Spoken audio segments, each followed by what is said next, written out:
Hello, everyone, and welcome back to another episode of 1998 Represent. Today, we're taking a look at The Big Lebowski. To celebrate that, we actually have a White Russian here as well. I don't think I've had a White Russian since the last time I went bowling, which was probably like close to like 10 years ago or something like that. I got some brief notes here. Let's see. So, Big Lebowski first released January 18th, 1998. That was the Sundance Film Festival release, and then it was released March 6th, 1998, to kind of like in like wide release. I didn't see this initially until 2005. So the way I ended up getting a DVD copy of this was in 2005 on G4. There was an episode of Attack of the Show that they had a guest on. It was Jeff Dowd, and Jeff Dowd, from what I remember reading or hearing on that episode and reading about later on, was that he was one of the inspirations for the character of the dude played by Jeff Bridges in this film. So when they had special guests on Attack of the Show, they had like viewer call-ins, and you could ask them questions and what have you. So basically, I called up. I think a producer there answers. They ask what your question for Jeff Dowd was, and I believe my question was something like if he had any kind of control in like casting, like basically if the character is based on him, did he have any kind of like input on who got to play him, or if there was any kind of like insights on how Jeff Bridges should play the character and so on. So I called in, asked that question, and then they mailed me, G4, Attack of the Show, mailed me a signed DVD copy that was signed by Jeff Dowd. So I ended up watching that. Really liked the movie. I think it's definitely like infinitely quotable. There's like a huge cult following kind of around the movie. I think even in 2005 they did on Attack of the Show, they did a whole thing about like Lebowski Fest and all that, and like they had people dressed up as characters from the movie, and then even people dressed up as like lines of dialogue. Because I remember in that special they had basically a guy wearing kind of like military uniform, covered in mud and what have you. And I think like the person that was wearing that costume basically said he's the guy who died face down in the muck, which is a quote from John Goodman's character in the film. So I picked it up from Attack of the Show. Let's see, signed DVD. So basically it's a 1998 film, but it's set in 1991. And then I saw it in 2005, so it was almost like a double bit hit of nostalgia from like 1998 to 2005. Because even in 2005, I remember like just liking 1998. But it's set in 1991 in Los Angeles. It's a just a pretty fun movie. It's basically like a crime comedy. Actually, let's go. Actually, take a sip of this. Kind of has like a chocolate milk taste to it. I remember like I haven't had one in a long time, but that's kind of what it reminds me of.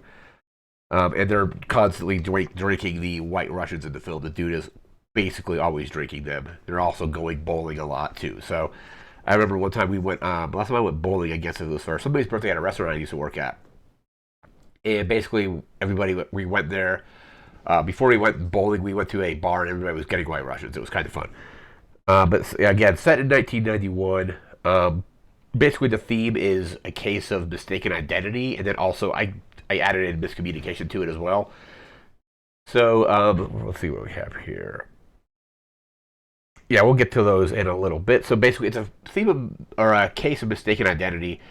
Just to recap the film, if you haven't seen it, go watch it, and then come back to this part because there will be spoilers for the movie. So, movie, again, set in 1991. You see the dude shopping for some cream at the grocery store for his White Russians. He goes back to his, house, apartment, what do you want to call it. Gets attacked by two guys. One of the guys urinates on his rug. And, the rug really tied the room together and what have you. And then, basically, they're like, hey, this is probably like the rug Lebowski. What are we doing here? And then it cuts to them bowling. And then he kind of explains, the dude explains to Walter, which is John Goodman's character, about the guy them breaking in, and he's like, yeah, man, that rug really tied the room together and all that.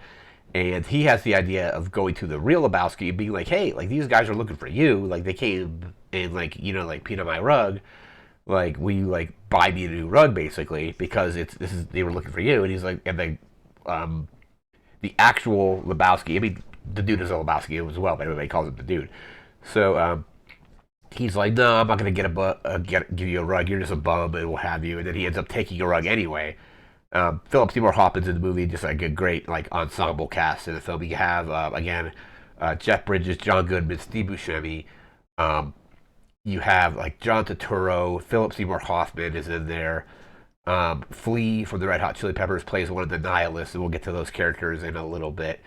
Um, but basically, he said they get a rug, and then basically what happens is Lebowski's wife, Bunny, ends up going missing, getting kidnapped, or whatever you want to call it, and basically, eventually, Jeff Bridges' character gets called back by Philip Seymour Hoffman, saying like, "Hey, like, we're the only one that you trust on this. Like, we want you to deliver this ransom money to them, and then they'll Bunny will come back." And John Goodman's character has the idea of basically like throwing a bag of like dirty laundry out of the car instead of the money, and then taking the money.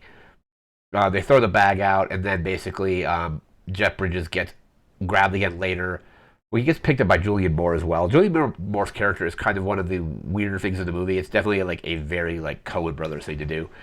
She's like this artist and is the daughter of the Lebowski's daughter, like the big Lebowski, I should say, his daughter, and he gets rolled on by them, but he gets rolled on again by Lebowski, saying like, "Hey, like they cut like my wife's toe off. This is your fault for this happening." All this other stuff. The dude's car eventually also gets stolen, and he finds some kid's homework in the car, and they go to this kid's house. They're like, "Hey, like we know you have the money. What's going on?" And then John Goodman trashes a car thinking it's belonging to this other guy, but it belongs to someone else. And then one of the best lines in the film, or in the edited for TV version, I just love it, is "This is what happens when you find a stranger in the Alps." It's one of like the edited for TV, like one of the greatest lines for like an edited for TV movie. But eventually, they eventually find out like that Bunny really didn't or get kidnapped. She had just basically gone away to her friend's house without telling anybody, and hilarity ensues, kind of thing. It's just a classic movie. It's infinitely quotable. We're gonna bring up. Let's see here. Oh, and I guess we'll do the quotes last. But one thing, when I was doing research on this video, is apparently John Turturro several years ago made a spin-off film about his character of Jesus. So Jesus is one of their bowling opponents, and he's only in the movie for like 5 minutes, but his character is like an iconic character. But apparently he wanted to make a film about that character, and the Coen brothers, I don't think, were going to make it or didn't want to make it, but they gave him the rights to use that character. And I guess like this movie came out, and apparently it's really bad, so I will never see it. But yeah, John Turturro basically made a spin-off film about his character, I want to say like several years ago. I had only heard about it when I was just doing some research for this video. But we're going to bring up a list of some of the better quotes from the film. There is, speaking of beverages, right, when he gets rolled on by the Big Lebowski and Brant, which is Philip Seymour Hoffman's character, for not delivering the package. He's like getting out there. He's like, "Hey man, there's a beverage here." So there's that quote. There is the whole thing about the rug tying the room together. He's like, yeah. There's also just Jeff Bridges' character is like iconic. He's like, "Man, this aggression will not stand." We have another list of quotes over here. Let's see which ones. Oh yeah, there's always John Goodman is always yelling at Steve Buscemi's character. He's like, "Shut the f up, Donnie!" And at one point, Donnie is bowling, and Walter and the dude are talking, and Donnie comes up. He's like, "What's going on?" And then basically, like Donnie didn't hear half the conversation because he was bowling. So he's like basically says, "Forget it, Donnie. You're out of your element." There's nobody S with the Jesus. That's a classic line from John Turturro. The whole thing about over the line. One of the best quotes in the film is they're bowling, and Smokey, I guess, apparently fouls on the bowling line, and John Goodman's character is like, "Over the line, mark it zero, mark it zero." And they're just like, he like pulls a gun out on like in the bowling alley, And it's like Market Zero. This isn't. I think the quote is something like, "This isn't Nom. This is bowling. There are rules." So just great lines like that. There's that one. The rug, yeah, rug really tied the room together. The aggression will not stand. When I think Jesus is talking to them, and there's the thing is like where Jeff Bridges is like, yeah, well, that's just like your opinion, man. Oh yeah, Sam Elliott's also in the film because he's like the dude abides. He's like the narrator for the movie. What else do we have here? You see what happens when you F a stranger in the A. That's the one that's been edited on TV to be. This is what happens when you find a stranger in the Alps.